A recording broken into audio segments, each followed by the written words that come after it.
So what is Ademption? My name is Andrew Ayers. I'm an estate planning and business law attorney with offices in Edina, Minnesota and New York City. And today let's take a look at one of those arcane and archaic and strange legal terms that you find in your will that you may not know what it really means.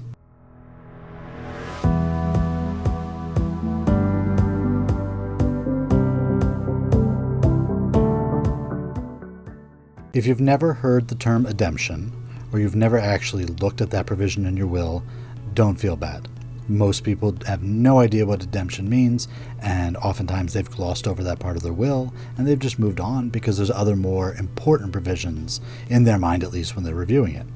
However, it's important that you understand what Ademption is and how it can affect your will. So, Ademption occurs when you've specifically granted a piece of property or a specific item to somebody under your will, but when you die, we can't fulfill that specific bequest. We can't give that item to them. There's three main ways this can happen. Sale or disposition, number one. This is because that item was sold. You have your 1967 red Corvette, but before you die, you already sold it to somebody else. So if you were going to give it to your son John in your will, but you've sold it already, then that gift has been deemed and can no longer be given to him. And your personal representative or your executor does not have to go out and find another 1967 Corvette to give to them. That gift has deemed and no longer goes to John. Number two, it's been destroyed. So that Corvette was sitting in your garage and a tornado came through and destroyed everything in the garage, including the Corvette. Once again, your personal representative does not have to go out and find another red 67 Corvette. That gift is no longer given to John. And finally, for number three, there can be a change in nature.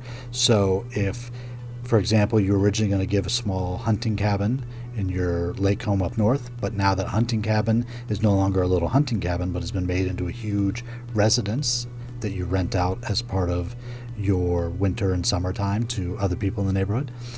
In that case, it's no longer the same thing. It's changed in nature. And it would also have been to have deemed, because that hunting cabin is no longer really a hunting cabin. There's two types of ways we can have Ademption. The first way is by what we call Ademption by satisfaction. So we'll go back to our situation where John's inheriting a 1967 red Corvette.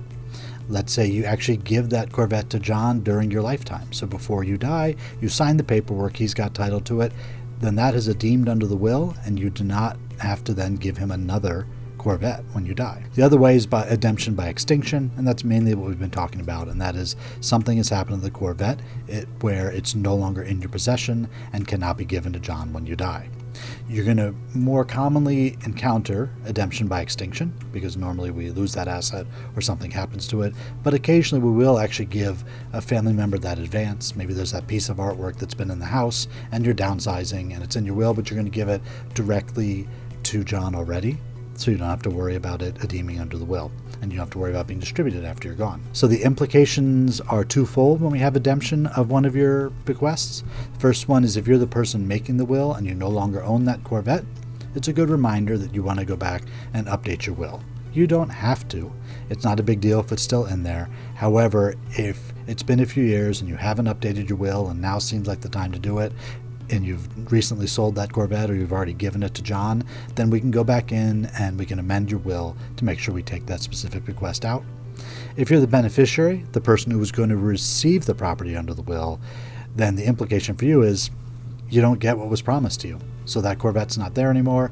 It's been sold. You don't get to go back to the executor or the personal representative and say, go buy me a 67 Corvette. It's not the way it works. That 67 Corvette is gone. You could use your own money that you get under the will. You can go buy one. You can go find it somewhere else, but the estate is not required to go back and find you another 1967 red Corvette because your father already sold it or because it was destroyed in a tornado in the garage. So hopefully you can see how Ademption may work when it comes into your estate plan. So if you don't have a will, this is not something you ever have to worry about.